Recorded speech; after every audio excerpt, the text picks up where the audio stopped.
Kent Workman, Director of Student Affairs and Director of Alumni Relations with Lyman Briggs. This is my 31st year at MSU, most of which we're working with Briggs. Back in 2002, a young freshman came to Briggs named Farhan. And we got to be friends pretty quickly. Farhan got really involved, particularly with Briggs Multicultural Alliance Association. I was really active in Briggs. Farhan, Dr. Bhatti, graduated from Lyman Briggs, degree in physiology, also with a degree in political science. Is that political science from MSU? So if you're a Briggs student struggling through physiology, add a political science degree to that, and do both of those. Be really active and be doing things not only here in Lyman Briggs, but out in the larger community as well. Farhan went on to do his MD in College of Human Medicine here at MSU, and has had a distinguished career, including mixing both the medical aspect but political aspects, having run Virg Bonero's gubernatorial campaign, done a number of things, and currently is Chief Medical Officer, Medical Director, and CEO of the Carefree Medical and Dental Clinic here in Lansing, serving underserved populations in our community, serving many people who otherwise, without Farhan's efforts, would go without health care, without medical care, dental care. So it really serves populations in the community that others tend to shy away from. Great contributing member of the community, and I think down the road, you'll probably see his name running for office at some point or another. I'd be surprised if that doesn't happen. So I present you and introduce Farhan.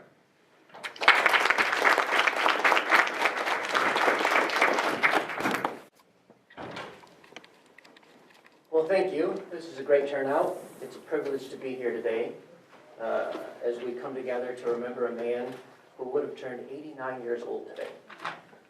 A man who appealed to the best of us instead of the worst in us. A man who held Americans accountable to the values we claim to believe in. A man who withstood ridicule, threats, and torment to move the needle of progress forward in our quest for civil rights and human dignity. A man who brought to the forefront of our nation's conscience the suffering of non-whites, and whose appeal to our common humanity led to desegregation of schools and businesses, the elimination of laws which had prevented African Americans from voting, and the increase in economic opportunity for people from all walks of life. A man who gave his life so that all of us, regardless of our background, could experience true freedom and equality. That man, of course, is Dr. Martin Luther King. Americans all across our country come together on this day to remember Martin Luther King and to remember that his legacy is inextricably linked to service. Martin Luther King's greatest quote is that anybody can be great because anybody can serve. Indeed, greatness is defined by your service to others, not by how much money you make, the kind of house you live in, or the kind of car you drive. Today is about reminding ourselves of the importance of service and the urgency with which service is needed, especially today and especially in the political climate that we're living in. Because while our nation's laws have changed as a result of the efforts of Dr. King, the hearts and minds of many people still have yet to change. But we can reach those hearts and reach those minds through service. Allow me to briefly share my own story, some of which Kent already shared with you. I graduated MSU and Lyman Briggs in 2006 with degrees in physiology and political science. My goal has always been to serve humanity by improving the health and well-being of other people, both through medicine and through civic participation. After graduating Briggs, I delayed entry into medical school for a year so I could run someone's campaign for state legislature. And then I worked in a public policy think tank that was focused on making sure that when prisoners are released, after they serve their time and they're released from prison, they will be equipped with the education and the tools they need to succeed in the community instead of ending up back in prison. I then embarked on medical school at MSU's College of Human Medicine. But halfway through medical school, I took a year off and decided to help run Virg Bonero's campaign for governor against Rick Snyder in 2009 and 2010. Also during medical school, I began volunteering at a clinic called Carefree. Carefree at that time was a clinic that primarily served the uninsured. The physician who started that clinic, Dr. Barry Saltman, was 72 years old at that time. And after a few months of volunteering there, we both agreed that taking over Carefree would be the perfect opportunity for me to blend my medical and political interests in order to transform healthcare delivery in the Metro Lansing area and serve the underserved. In my 2.5 years at Carefree, we have grown to provide 10,000 office visits per year to people with bad insurance or no insurance, people who otherwise would be unable to access primary care and mental health care. One of the legacies of Martin Luther King can be summarized in his own words when he said, "The time is right. The time is always right to do what is right." Now, doing what is right, serving humanity, can come in many forms. But what does it mean to serve? To serve means to put the interests of others ahead of your own, to show people that they matter. As graduates of Lyman Briggs, you will go out in the world and advance the cause of science in impactful ways, separating fact from fiction and real science from junk science. When I spoke at commencement last spring, I encouraged the graduates to combine their academic and professional pursuits with civic participation. I called for a new enlightenment, a movement to reinvigorate the role of science in democracy by injecting reason and objectivity into public discourse. Generations before us paved the way for us to use our science backgrounds in the service of humanity. We can look at nearly any decade in history and find multiple heroes of science, people who dared to challenge conventional thinking, often at the risk of their reputation or even their safety. Galileo stood up against the Catholic Church and was sentenced to house arrest, later going blind from continued exposure to sunlight through his telescopic research. Dr. Jesse William Lazier fatally exposed himself to mosquitoes in order to prove that that insect could carry yellow fever. Marie Curie famously died from radiation poisoning after discovering radium, which would go on to make X-ray technology possible. Whether you're aware of it or not, your entire career in science or in medicine could be turned into the greatest service for the betterment of others. But let's not limit ourselves to our careers. The memory of Martin Luther King reminds us that service should encompass not just our professional lives, but also our personal lives. It's the white families opening up their homes to slaves on the Underground Railroad, people who are fleeing to the north for freedom. It's the hundreds of nonviolent protesters who joined hands and locked arms, attempting to march from Selma to Montgomery, braving tear gas and beatings from police officers in order to cross that famous bridge and demand their constitutional right to vote. It's the heroic women coming forward to talk about sexual violence and sexual harassment in the workplace and to demand equal pay for equal work, giving a voice to countless women across America who are unable to speak out for fear of losing their jobs. It's the churches, temples, mosques, and synagogues providing food and shelter to refugees fleeing war-torn countries. Our nation is at its best when we're looking out for one another. While we may not all be able to lead transformational movements that change the course of history, do not downplay the role, the impact that you can all play in your neighborhoods and in your communities. After all, there's many ways, big and small, to serve and to show compassion to others. For in the words of Dr. King, life's most persistent and urgent question is, what are you doing for others?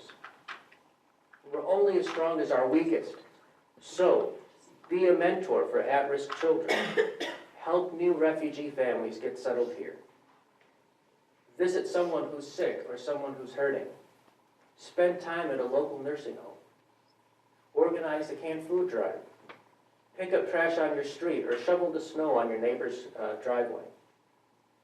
Don't look away when the outside world tries to divide us based on our differences. Don't stay quiet when our elected leaders choose the path of least resistance, or when they exploit one race, or one religion, or one nationality in order to advance their own careers at the expense of others. Speak out against injustice wherever you find it, because the injustices are many, and not everyone is empowered to confront them. It's an injustice when every single day in our country we lose 93 lives to gun violence. When violence is sensationalized in the media and in pop culture.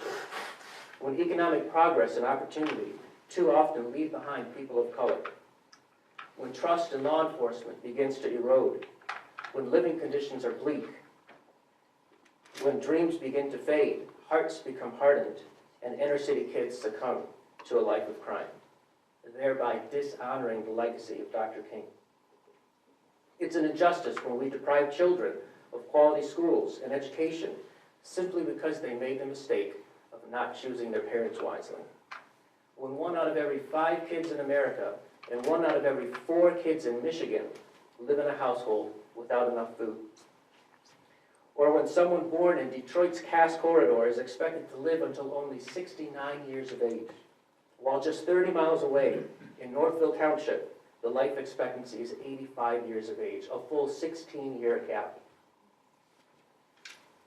It's an injustice when our country comprises 4.5% of the world's population, and yet we account for over 22% of the prison population.